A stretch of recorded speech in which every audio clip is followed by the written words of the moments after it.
Hello friends, welcome back to my YouTube channel. आज जो है हम एसेट्स एंड लायबिलिटीज़ अपना जो एक टॉपिक है वो स्टार्ट करेंगे। इसमें हम क्या देखेंगे कि बैंकिंग की आपकी जो बैलेंस शीट्स होती हैं उसमें जो हमारे एसेट्स एंड लायबिलिटीज़ अपीयर होते हैं वो कौन कौन से होते हैं, उनके बीच में हम एक डिफ्रेंशिएट कर लेंगे, जिससे कि जब आपको पेपर में बैलेंस शीट से रिलेटेड क्वेश्चंस आए ना तो हम कंफ्यूज नहीं हो, हमें ये पता हो कि ये एसेट्स हैं, ये हमें इस साइड रखना है, ये लायबिलिटीज़ हैं, ये हमें इस साइड रखनी है, तो क्लियर क्लियर होना चाहिए हमें। ठीक है।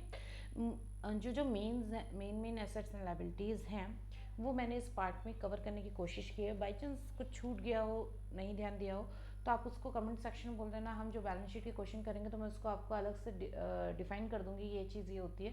बस जरा सा बेसिक आइडिया चाहिए होता है। पेपर में आपका थर्टिकल है, ऐसा है नहीं कि थर्टिकल आ रहा है, ऑब्जेक्टिव क्वेश्चन आते हैं, तो आपको बस एक आइडिया होना चाहिए कि ये चीज़ क्या होती है, ताकि उससे रिलेटेड जितने पॉइंट्स हो ना हम वो सब कवर कर सकें। ठीक है, तो चलिए स्टार्ट करते हैं। सबसे पहले हम इंट्रोडक्शन लेंगे। तो इंट्रोडक्शन में क्या होता है कि पहले तो हमें ये पता होना चाहिए बैलेंस शीट क्या होती है। तो देखो, बैलेंस शीट जो होती है ना आपकी, वो क्या अपने पास रखे होते हैं, उसमें ये होता है कि आपके पास कितना पैसा है, आ रहा है, कौन कौन सा आना है। ठीक है। और फिर एक साइड आपकी होती है कि ये हमें दूसरों को देना है, लाइबिलिटी साइड जो जिसको बोलते हैं, कि ये हमें दूसरों को पे करना है, ये हमारे ऊपर एक तरीके से आपके ऊपर, मान लीजिए एक तो आपने लोगों को लोन दिया, और दूसरा पार्ट ऐसे मान लीजिए कि आपने किसी से लोन लिया, तो वो चीज़ होती है। ठीक है, मतलब आपका एक पार्ट तो एसेट वाला पार्ट तो वो होता है जो आपको मिलेगा, जो आपके लिए फंड्स हैं, जो आपका रेवेन्यू बनाएगा। ठीक है। एंड सेकंड लायबिलिटी पार्ट जो वो होता है जहाँ पे आपको ये किसी को पैसा देना है, आपको पता है आपके एक तरीके से एक्सपेंसेस हैं, ये आपका चला जाएगा। ठीक है। तो इस टाइप से होता है, और भी पार्ट्स आते हैं लायबिलिटीज़ के अंदर, अभी हम आगे समझेंगे। तो ये बैलेंस शीट जो होता है इन दोनों को कंप्राइज करा होता है, एसेट्स एंड लायबिलिटीज़ को, और एंड में आपका एसेट्स एंड लायबिलिटीज़ का जो टोटल होता है वो टोटल मैच कर रहा होता है। ठीक है। अब इसके बाद आपका देखिए जो एग्जाम्पल इसमें दिए हुए हैं, हम देख रहे हैं, कैपिटल है, रिजर्व्स हैं, डिपॉजिट्स हैं, कैश इन हैंड है, एडवांसेस हैं। तो आप देख रहे हो ना कि सारे एग्जाम्पल दिए हुए हैं, जिसको हम आगे चल के थोड़ा सा एक डिस्कशन करेंगे। ठीक है, तो नेक्स्ट स्लाइड में चलते हैं अपन। एसेट्स दे रखे हैं। अब एसेट्स क्या होता है, देखो एसेट्स आपका वो होता है जो फंड्स आपके पास होते हैं, मतलब वो आपके फंड्स हैं, आपको उसके उसके ऊपर किसी को कुछ पे नहीं करना है। ठीक है। ये आपके रिसोर्सेज हैं जो आपको बिजनेस को और बूम करने में हेल्प करते हैं। ठीक है। और आपका एक तरीके से रेवेन्यू है। ठीक है, आपने जो अर्न किया है और जो आपको किसी को पे नहीं करना है। ठीक है। अब इसमें क्या हो गया, अब हम कैसे आइडेंटिफाई करेंगे एसेट्स को। देखिए, हमें पता होना चाहिए कि एसेट्स कैसे आइडेंटिफाई करने हैं। एक बेसिक सा है, ऐसा नहीं है कि मतलब आपको ये रटना है, बिल्कुल बेसिक सा है, जिससे अगर कभी कोई चीज़ मैंने नहीं यहाँ डिस्कशन की है और आपको समझ में नहीं आ रहा है एसेट्स एंड लायबिलिटीज़ है, तो आप कैसे डिफाइन करोगे, कैसे पेपर में सोचोगे एकदम क्विकली कि कैसे करना है। राइट। तो उसके लिए अपन क्या करेंगे, सबसे पहले एसेट्स में क्या होता है कि अपन को ये देखना होता है कि अगर इसके ऊपर हमारा कोई कंट्रोल है, मतलब हम जो कर रहे हैं इस पर हमारा कोई कंट्रोल है, ये हम देखते हैं सबसे पहले। ठीक है। अगर हमारा कंट्रोल है, ठीक है, चलो। सेकंड हो जाता है if we control as result of past event. ठीक है। अब अगर हम पास्ट रिजल्ट के उस पर हैं कि पास्ट में हम इसको कवर कर रहे थे, पास्ट में हमारे पास इसके ऊपर कंट्रोल था, तो वो चीज़। ठीक है। सेकंड आपका जो आता है ना, ये तो सेकंड हो गया। अब थर्ड जो आपका आएगा, it has future economic benefit, आपको कोई बेनिफिट देगा फ्यूचर में। ठीक है, कोई लॉस तो नहीं क्रिएट करेगा, तो वो चीज़ हो जाती है। ठीक है ना। मीन्स क्या है कि अभी आपका कंट्रोल है उसके ऊपर। ठीक है। फ्यूचर में कितना इकोनॉमिक बेनिफिट आएगा, और पास्ट में आपको कितना आपका कंट्रोल था या नहीं था। अगर ये तीनों चीज़ें आपकी आइडेंटिफाई हो रही हैं, ठीक है, ये तीनों चीज़ें अगर हो रही हैं आइडेंटिफाई, तो आपका हो जाता है कि एसेट्स है, नहीं अदरवाइज एसेट नहीं है। ठीक है। चलिए हम नेक्स्ट स्लाइड में मूव ऑन करते हैं। अब देखो कंपोनेंट्स ऑफ असेट्स यहाँ दे रखा है। अब कंपोनेंट्स ऑफ असेट्स क्या होते हैं आपके, कि मान लीजिए कैश में बैलेंस विद आरबीआई। ठीक है, फर्स्ट हम जो पॉइंट समझेंगे ये वही है कि कैश अगर आपके पास है, ठीक है, अगर आपको कैश दे रखा है तो आरबीआई के साथ या आपके पास है, तो वो हमारे लिए एक असेट होता है। ठीक है। तो कैश इन हैंड आपका जैसे कैसे, फर्स्ट जो आपका दे रखा है वो दे रखा है कैश इन हैंड। अब कैश इन हैंड में क्या हुआ कि जो मनी सर्कुलेशन में है, ठीक है, मतलब इकोनॉमी में सर्कुलेशन में है, चाहे वो फॉरेन करेंसी नोट में हो या कैश डोमेस्टिक कैश बैलेंस हो। ठीक है। तो वो जो भी हो, तो जो मनी सर्कुलेशन में होता है ना उसको हम कैश इन हैंड बोलते हैं। ठीक है, लोगों के पास है या बैंक के पास है। अगर आप जैसे बैंक की बैलेंस शीट के टर्म में बात करो, तो जो बैंक के पास ओपन मनी है, ठीक है, उसको हम कैश इन हैंड बोलते हैं। फिर सेकंड आपका जो हो गया बैलेंसेस विद आरबीआई। अब बैलेंसेस विद आरबीआई क्या होता है कि देखिए एक पर्टिकुलर मिनिमम रिक्वायरमेंट होती है, जिसका आपको पता है वो एस सी आर और ये सब निकाल के डिफाइन करता है रेट, उसके हिसाब से उतना पैसा CRR आपका होता है, तो उतना पैसा जो बैंक्स को होता है ना वो RBI के साथ रखना पड़ता है, ठीक है। ये आपको पता ही है, सबको पता है, हमें CRR वैल्यूज हम पढ़ते हैं ना कि इतना परसेंट 5.5 चल रहा है, 6.5 चल रहा है, 8.5 चल रहा है, ऐसे करके हम पढ़ते हैं ना CRR और SCR की वैल्यूज, ठीक है। तो वो यही चीज़ है कि इतना कैश आपको RBI के साथ रखना है, ठीक है। सरप्लस कैश होता है, जो भी सरप्लस कैश होता है आप वो भी पार्क कर सकते हो RBI के साथ, उसके साथ रख सकते हो, उस पर अपना इंटरेस्ट उठा सकते हो। बैंक तो प्रॉफिट ही हो रहा है ना इंटरेस्ट उठाने में, ठीक है। सेकंड थर्ड जो है आपका वो है balances with banks and money at call and short notices, ठीक है। अब देखिए हमने ये बात डिफाइन कर ली कि बैंक के पास खुद का पैसा जो रखा हुआ है, जो बैंक के अपने पास रखा हुआ है। सेकंड उसने जो RBI के साथ रखा। अब देखिए कभी कभी ऐसी ज़रूरत होती है कि हमें बहुत अर्जेंटली पैसा चाहिए, हम RBI के पास तक नहीं पहुंच पाते, तो हम अदर बैंक से भी ले लेते हैं, या अदर फाइनेंशियल इंस्टीट्यूट जो होते हैं बैंक उनसे भी ले लेता है। तो वो सब जो आपका होता है, अब देखिए लेने की बात है और एक होता है देना भी। तो वो सब चीज़ें जो बैलेंसेज होते हैं ना, आपने जिस किसी को दे रखा है, ठीक है, ये वाइस वर्सा वे में है। आप किसी से ले भी सकते हो, लाइबिलिटी साइड में भी आ सकता है और असेट साइड में भी आ सकता है अगर आप किसी को देते हो। तो अगर आपने किसी को दे रखा है एज लो करंट अकाउंट के उसमें दे रखा है, टर्म डिपॉजिट के उसमें दे रखा है, ठीक है, जिस वे में भी दे रखा है, शॉर्ट नोटिस पे दे रखा है, 2 डेज 14 डेज कुछ भी है आपका, तो वो चीज़ भी आपके इसमें आती है, ठीक है, एसेट साइड में आती है, ठीक है। फोर्थ है आपका इन्वेस्टमेंट। अब देखिए ये एक इम्पॉर्टेंट है, ठीक है। जैसे आपके लिए एडवांसेस इंपॉर्टेंट है, असेट्स में आपका इन्वेस्टमेंट इंपॉर्टेंट है। तो इन्वेस्टमेंट में क्या होता है, आप क्या करते हो कि जैसे मान लीजिए अगर आपने ये जैसे ये है गवर्नमेंट सिक्योरिटीज़ हैं आपकी, या फिर कोई भी अप्रूव्ड सिक्योरिटीज़ हैं, शेयर्स हैं, डिबेंचर्स हैं, ठीक है, बॉन्ड्स हैं, आपने सब्सिडरीज ले रखे हैं, तो ये सब में अगर आप इन्वेस्ट करते हो, बैंक का पैसा उसमें लगाते हो और वहाँ से आप कुछ अर्न कर रहे हो, तो ये भी आपके लिए एक असेट्स है। मतलब जो भी आपने इन्वेस्ट, मान लीजिए आपने गवर्नमेंट सिक्योरिटी खरीद ली, ठीक है, अब उसमें आपने अपना जो पैसा खाली पड़ा था उसको यूटिलाइज किया, ठीक है, एक तो आपने अपना वो चीज़ की, सेकंड उधर से आपको कुछ ना कुछ प्रॉफिट आना है, ठीक है। देखिए बैंक्स कभी भी थोड़ा रिस्क उठाते हैं, शेयर मार्केट और सब जगह रहता है, लेकिन ऐसा रिस्क नहीं लेती हैं कि कहीं उनका पैसा डूब जाए, ठीक है। बॉन्ड्स वगैरह थोड़ा बहुत तो रिस्क सब लेते ही हैं, बाकी मोस्टली इन्वेस्टमेंट बहुत सही पर्पज से रहता है, ठीक है। नेक्स्ट आपका क्या है, एडवांसेस। अब एडवांसेस में क्या हुआ, मान लीजिए अगर आपका जो बैलेंस शीट है, आपने वहाँ पे जो लोन दिया है वो एडवांसेस होता है, ठीक है। एडवांसेस बहुत इंपॉर्टेंट होता है बैंक के लिए। आप किसी भी टर्म में दे सकते हो, ओवरड्राफ्ट, कैश क्रेडिट, या फिर आपका हाउसिंग लोन, एजुकेशन लोन, जो भी है वो सब एडवांसेस के अंडर में आता है, ठीक है। और उसमें जो भी आप इंटरेस्ट अर्न करते हो ना, वो बैंक के लिए रेवेन्यू का ही है एक तरीके से, आप जानते हो, ठीक है। तो जैसे आपका कैश क्रेडिट है, ओवरड्राफ्ट है, लोन है, जिसपे आपका रीपेबल ऑन डिमांड है, ठीक है।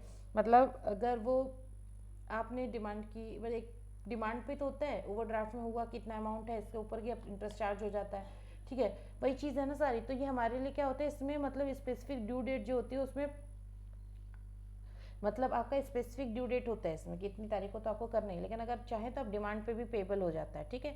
फिर टर्म्स लोन होते हैं। टर्म्स लोन आपके कौन से होते हैं, हाउसिंग लोन हो गया, ठीक है, लॉन्ग टर्म होते हैं, शॉर्ट टर्म होता है, एजुकेशन लोन ज़्यादा टाइम का नहीं होता है, ठीक है। Housing loan, education loan, car vehicle loan आप ले रहे हो तो वो सब पर्सनल लोन हो गए। तो ये सब आपके जो आते हैं वो टर्म लोन्स के अंडर में आते हैं, जिसको हम मोस्टली कैसे पे करते हैं, EMI के फॉर्म में पे करते हैं। देखो हमने यहाँ पे मेंशन भी किया है कि आप जो हम इसको पे करते हैं वो हम EMI के फॉर्म में पे करते हैं, ठीक है। अब इसके बाद हमारा क्या है, ड्यू डेट्स पे पेबल होता है ये, ठीक है। नेक्स्ट देखते हैं, बिल परचेज्ड है, ठीक है, डिस्काउंटेड हो रहे हैं। अब बिल परचेज एंड डिस्काउंटेड क्या हो रहा है, वही चीज़ ना, जो आपने बिल कोई परचेज किया है वो आपके पास लेके आ रहा है, आप उसको डिस्काउंट कर रहे हो, तो वो भी एक तरीके से आपका एसेट साइड में आता है, ठीक है। सिक्योर्ड, क्योंकि आप उसमें कमीशन ले रहे हो ना, राइट, कमीशन ले रहे हो, जहाँ पे बैंक को थोड़ी सी भी अर्निंग हो जाए ना किसी चीज़ से, वो आपके लिए एसेट है और उसके ऊपर आप कंट्रोल आपका है। पास्ट में ठीक था, है नहीं वाली चीज़ें, लेकिन अभी आपका कंट्रोल है, ठीक है, वो चीज़, और आपको फ्यूचर बेनिफिट्स भी देके जा रही है, ठीक है। वही चीज़ हमने 3 पॉइंट्स आगे डिस्कस किए थे। फिर सिक्योर्ड एंड अनसिक्योर्ड एडवांसेस। देखिए सिक्योर्ड एंड अनसिक्योर्ड एडवांसेस हम एक बार अलग से इसका बनाएंगे, उसमें समझेंगे, लेकिन एक बेसिक मैं आपको बता देती हूँ। सिक्योर्ड एडवांसेस वो होते हैं जिसपे आप कुछ मॉर्गेज ले लेते हो, ठीक है, आपके पास कोई सिक्योरिटीज़ होती हैं। अब देखिए सिक्योरिटीज़ भी 2 टाइप की होती है, एक तो पर्सनल सिक्योरिटीज़ होगी, आपका घर ले लिया, आपका जो व्हीकल आपने लिया उस पर, जैसे मान लीजिए आपका बैंक ने उसको सिक्योर कर लिया, ठीक है। सेकंड आपका होता है जो गवर्नमेंट सिक्योरिटीज़ होती हैं, जैसे आपने बॉन्ड्स ले लिए, ठीक है, बॉन्ड्स के बेसिस पे आपने लोन लिया है, ठीक है। तो ऐसे जब गवर्नमेंट सिक्योरिटीज़ या कोई गवर्नमेंट से रिलेटेड या फिर लीगल उस पर अगर आप लोन लेते हो, उसको हम सिक्योर करते हैं, तो वो सिक्योर एडवांसेस 2 टाइप उसमें आ जाता है।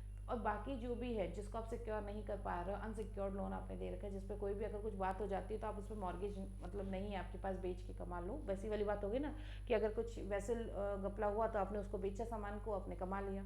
पर कुछ चीज़ ऐसे होती है जिसपे आप नहीं कुछ करते हो, कोई चीज़ गिरवी नहीं रख रहे हो, कोई कुछ वैसा नहीं कर रहे हो, मॉर्गेजिंग नहीं हो रही है, कुछ नहीं हो रहा है, तो वो अनसिक्योर्ड एडवांसेस होते हैं। ठीक है, तो आपका एक बार डीप में पढ़ेंगे, ठीक है, सिक्योर्ड एंड अनसिक्योर्ड एडवांसेस, जब हम अभी एडवांसेस के चैप्टर टॉपिक्स कवर करेंगे। फिर आपका फिक्स असेट्स होते हैं। फिक्स असेट्स कौन से होते हैं? इमूवेबल होते हैं मोस्टली, जैसे आपकी बिल्डिंग हो गई, राइट, आपका बिल्डिंग में आप उसको मूव नहीं कर सकते, लैंड हो गया, तो ये सब आपके फिक्स असेट्स में आते हैं। इनमें डेप्रिशिएशन होता है। देखिए, एक लैंड ही ऐसी चीज़ है जो टाइम के साथ डेप्रिशिएशन नहीं होता, उसमें अप्रिशिएशन होता है, राइट, उसमें आपका प्राइस बढ़ता है। लेकिन बाकी जैसे मशीनरी है आपकी, वो भी आपका फिक्स असेट्स है, लेकिन उसमें क्या होता है, टाइम टू टाइम के बाद एक पीरियड ऐसा चलता रहता है, एक पर्टिकुलर डेप्रिशिएशन चलता रहता है, ठीक है, वो भी सब इसमें इंक्लूड करेंगे हम लाइबिलिटी साइड में। तो ये आपका फिक्स असेट्स आता है। फिर अदर असेट्स, उसके अलावा जो आपका असेट्स बच जाते हैं, जैसे कौन कौन से, इंटर ऑफिस एडजस्टमेंट है, ठीक है, आपका जैसे कहीं पे हो रहा है, किसी साइड में डेबिट में आ रहा है, किसी में एक्स्ट्रा आ रहा है, तो इंटर ऑफिस एडजस्टमेंट्स होते हैं। इंटरेस्ट अकॉर्ड हो गया, ठीक है, मतलब ऐसा इंटरेस्ट आ गया जो आपको अकॉर्ड हो गया है अभी, ठीक है, कि आपको मिलना है बट आपको मिला नहीं, तो वो इंटरेस्ट ऑकवर्ड में हम लिखते हैं, ठीक है। उसके बाद टैक्स पेड इन एडवांसेस, अब आपने एडवांस में कोई टैक्स पे कर दिया है, ठीक है, या आपको टैक्स डिडक्ट होके आपके उसमें आ गए हैं, ठीक है, तो वो सब आपका इसमें आता है। फिर स्टेशनरी एंड स्टैम्प्स आपके जो होते हैं वो आपका एसेट्स में रहता है। फिर जो भी आपके बाकी जो भी मतलब बचता है ना, तो वो सब आपका इसमें आता है, ठीक है, जिसपे आपको मतलब एसेट साइड में आता है, ठीक है। बहुत टॉपिक्स, हम इसको इतना ज़्यादा कवर नहीं कर सकते, बाकी जब हम बैलेंस शीट से रिलेटेड क्वेश्चंस करेंगे ना तब कवर करेंगे। तो हमारा जो एसेट साइड्स है ना, ये क्लियर आउट हो रहा होगा आपको, ठीक है। अब हम जो है लाइबिलिटी साइड पे मूव ऑन करेंगे। तो लाइबिलिटी साइड में आपका क्या होता है, सबसे पहला तो हम देखिए, मेन जो सबसे इंपॉर्टेंट होता है वो होता है आपका कैपिटल, ठीक है। तो कैपिटल में आपका क्या होता है कि जो ओनर है, एक तो सबसे बड़ी बात है देखिए, आपको भी पता है एक मिनिमम रिक्वायरमेंट बैंक देता है कि इतना आपके पास कैपिटल होना चाहिए, ठीक है, एक मिनिमम कैपिटल देता है ना, तो वो चीज़ यही है कि इतना अगर नहीं होगा तो आप बैंक की शुरुआत ही नहीं कर सकते हो, और हमेशा बैंक को इतना अमाउंट तो मेंटेन करके रखना ही होता है, ठीक है। उसमें क्या होता है, ये ओनर के खुद के स्टेक होते हैं ना, मैंने वही बोला ना कि जब तक इतना अमाउंट नहीं होगा आरबीआई खोलने नहीं देगी, तो ओनर ये जिसने बैंक इस्टेब्लिश किया है तो खुद का होता है, ठीक है। इसमें क्या होता है, अगर मान लीजिए आपके पास डिपॉजिटर्स ने कुछ पैसा रखा है, तो उनको जब कुछ लॉस की बात होती है ना, तो उनको भी एक कवरेज मिल जाता है, बच जाता है, ओनर अपने कैपिटल से कुछ कर सकता है, और क्रेडिटर को भी फायदा होता है, ठीक है। लॉन्ग टर्म सोर्सेज होते हैं, ये हमेशा आप ध्यान रखिएगा, कैपिटल हमेशा लॉन्ग टर्म सोर्स में आता है। और देखो, ये मैंने बात बोली दी थी कि मिनिमम कैपिटल रिक्वायरमेंट आरबीआई बताता है, ठीक है। एंड रिजर्व्स एंड सरप्लसेस, ठीक है। अब रिजर्व एंड सरप्लसेस क्या होता है, देखो कैपिटल तो क्या हो गया, जो आपका एक तरीके से मान लीजिए कि हम कैपिटल की जब बात करें तो ये आपका इनिशियल अमाउंट होता है, ठीक है, इनिशियल अमाउंट, राइटिंग बहुत गंदी है, इग्नोर कर देना, ठीक है, इनिशियल अमाउंट होता है। और रिजर्व्स एंड सरप्लसेस क्या होते हैं, जो आप टाइम के साथ सेविंग करते हो, ठीक है, ये मतलब आप एक तरीके से रिजर्व, नाम समझ रहे हो ना, हम सेव कर रहे हैं ना, रिजर्व कर रहे हैं उसको, ठीक है। तो ये आपका इनिशियल अमाउंट होता है, इसमें हम ऐड ऑन कर करके रिजर्व बनाते हैं, थोड़ा बहुत खर्चा हो जाता है, ठीक है। अब देखिए, रिजर्व्स के अंदर आते क्या क्या है, आपका स्टेचुरी रिजर्व्स आते हैं, ये क्या होता है, ये एक तरीके से लीगल रिजर्व्स होते हैं, जो एक कंपनी को लीगली बताया जाता है कि इतना पैसा तो आपको in case of any default या कोई भी प्रॉब्लम आ जाती है, उस केस के लिए आपको रिजर्व करके रखना है, सेव करके रखना है, ठीक है। फिर आपका कैपिटल रिजर्व्स होते हैं। कैपिटल रिजर्व्स क्या होते हैं, जो कंपनी खुद के लिए रिजर्व करके रखती है कि इन वही चीज़ है, हर चीज़ आप पैसा क्यों रिजर्व करोगे कि फ्यूचर में कोई ऐसी सिचुएशन आ जाए, अनप्रेडिक्टेड सिचुएशन है जिसको आप कवरेज नहीं कर पा रहे हो, आपको नहीं पता आप कैसे पे करोगे, तो उन सिचुएशंस के लिए आपका ये पैसा होता है, ठीक है। तो स्टैट्यूटरी रिजर्व्स हमने समझ लिया, कैपिटल रिजर्व समझ लिया। अब शेयर प्रीमियम क्या होता है, देखिए, आपने कोई बॉन्ड इशू किया, ठीक है, आपने बॉन्ड इशू कर दिया, अब एक टाइम आएगा कि आपको जब वो उसकी मैच्योरिटी आएगी तब पैसा पे करना है ना कस्टमर्स को। अभी आपने ले लिया उनसे पैसा, ठीक है, जो भी इशूइंग प्राइस था आपका शेयर का, जैसे भी था, तो एंड में अगर अब वो प्रीमियम में चल रहा है तो आपको उनको पे करना है, राइट। तो पे कैसे करोगे कि जो शेयर का जो आपका पार वैल्यू था उस टाइम का, इशूइंग जो था, उससे माइनस कर दोगे ना पार वैल्यू को, जो भी अभी चल रहा है, तो आपको पता चल जाएगा कि इतना आपको पे करना है प्रीमियम, तो वो शेयर प्रीमियम में आता है, ठीक है। उसके बाद आपके अदर रिजर्व्स कोई भी हो गए, जो भी अदर आपका सिंकिंग फंड्स बना रहे हो या आप कुछ भी बना रहे हो, वो सब अदर रिजर्व्स में आ जाता है, ठीक है। फिर balances and profit and loss account, ठीक है, वो भी आपका एक तरीके से लाइबिलिटी हो जाती है कभी कभी, ठीक है। उसके बाद देखिए, balances and profit and loss account दोनों साइड से चलता है, असेट साइड से भी चलता है, लाइबिलिटी साइड से भी चलता है, तो ये आपको थोड़ा ध्यान देना पड़ेगा कि किस टाइप का अमाउंट उसमें आ गया है, किस टाइप का आपको प्रॉफिट हो रहा है, लॉस हो रहा है, उससे आपका balance sheet and profit loss होता है, वो भी हम समझ लेंगे। ठीक है, अभी हम केवल मेन बस ये समझ रहे हैं कि कौन सी चीज़ क्या होती है और बैलेंस शीट में क्या किस साइड अपीयर होती है। ठीक है, अब आपके डिपॉजिट्स होते हैं, देखिए वहाँ पे एडवांसेस थे, यहाँ पे आपके डिपॉजिट होते हैं। ठीक है, डिपॉजिट्स क्या हो गए, मान लीजिए पेबल ऑन डिमांड है। पेबल ऑन डिमांड क्या हो गया, आपने करंट अकाउंट खोल रखा है, ओवर ड्यू डिपॉजिट्स खोल रखे हैं, कॉल डिपॉजिट्स खोल रखे हैं, तो ये पेबल ऑन डिमांड होता है। जब डिमांड होगी आपको इनको देना पड़ेगा, पैसा बैंक देगा उनको। ठीक है, तो ये पेबल ऑन डिमांड होगा, सॉरी। फिर आपका आता है saving bank deposits. Saving bank deposits सबको पता है, जो कस्टमर्स आके आपके यहाँ एक सेविंग फंड अकाउंट्स खोलते हैं जिसमें वो अपना पैसा जमा करते हैं, तो वो सेविंग फंड डिपॉजिट्स होते हैं। ठीक है, फिर टर्म डिपॉजिट्स क्या होते हैं, टर्म डिपॉजिट एक लॉन्ग टाइम पीरियड के लिए हो जाता है। जैसे आपने अगर फिक्स डिपॉजिट कर लिया, आपने बोला मैं 5 साल के लिए एफडी बना रहा हूँ, 5 साल के लिए ये पैसा मैं आपके पास फिक्स कर रहा हूँ, तो वो फिक्स डिपॉजिट्स में आ जाता है। एक रिकरिंग डिपॉजिट्स होता है जिसमें आप हर मंथली जो भी आपने क्वार्टरली जो भी मंथली आपने एक प्राइस डिसाइड किया होता है वो उसमें आपको कर रहे हो, रिकरिंग हो रही है। ठीक है, तो वो आपका इसमें आ जाता है। फिर आपके टर्म डिपॉजिट्स में वो वाले भी आ जाते हैं, जैसे कि नहीं आपने कोई और भी अपना बैंक्स का जैसे अपना रखा हुआ है पैसा कहीं पे, तो उस पर भी आप कमा रहे हो। ठीक है, तो ये सब आपका मतलब चलता है जो डिपॉजिट्स के अंडर में आते हैं, मेनली हमने क्लासिफाइड कर दिया इसको। ठीक है, नेक्स्ट समझते हैं बोरोइंग। अब बोरोइंग्स आपकी क्या होती है, मान लीजिए अब कोई बैंक है, उसको कुछ अर्जेंसी है, वो उसको चाहिए है, तो वो वही चीज़ हमने जो बात की थी कि वो पहले हमने क्या बात की थी कि वो दे रहा है। ठीक है, वहाँ पे बात हुई थी जब हम cash in hand with RBI पढ़ रहे थे, तो हमने थर्ड पॉइंट पे बात की थी कि वो दे रहा है। पर एक कभी कभी ऐसा भी तो हो सकता है कि बैंक को खुद ज़रूरत हो किसी और से लेने के लिए, राइट। तो वो क्या करेगा, जैसे आपके पास कौन कौन से होते हैं, आरबीआई होते हैं, अदर कमर्शियल बैंक्स होते हैं, कोई फाइनेंशियल अदर इंस्टीट्यूट है, आईडीबीआई है, एक्सिम बैंक ऑफ इंडिया है, नबार्ड है। ठीक है, नबार्ड वगैरह से आप कब ले सकते हो, जब एग्रीकल्चर से रिलेटेड कुछ है। एक्सिम बैंक से आप कब ले सकते हो, जब आपको फॉरेन ट्रेडिंग वगैरह से रिलेटेड कुछ चाहिए हो। तो मतलब बोरोइंग के लिए होता है, प्री शिपमेंट आप ले रहे हो, पोस्ट शिपमेंट ले रहे हो, इससे रिलेटेड क्वेश्चंस बहुत आते हैं, हम जरूर समझेंगे।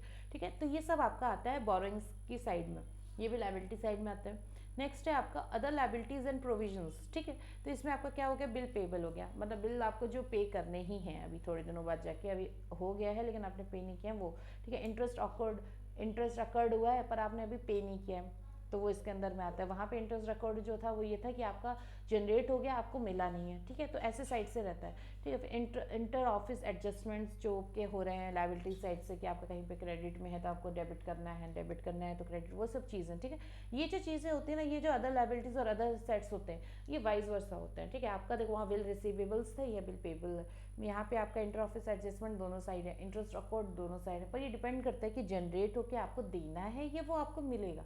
तो इससे आप डिसाइड कर लेते हो कि वो असेट्स हैं या लायबिलिटीज़ हैं। ठीक है, तो इसी के साथ मेरा ये टॉपिक जो है ना ये भी कंप्लीट हो जाता है। अगर कोई भी डाउट रहा आपको ना, तो आप मेरे को कमेंट सेक्शन में बोल सकते हो, या आपको लग रहा है कि कोई टॉपिक ऐसा हम कवर कर लें पहले, तो वो भी मेरे को लिख दो, चाहे न्यूमेरिकल साइड से हो चाहे कैसे भी हो, तो मैं पहले वो कवर कर लूँगी, क्योंकि मेरे को तो जो जैसे समझ में आ रहा है मैं वैसे कर रही हूँ अपने हिसाब से।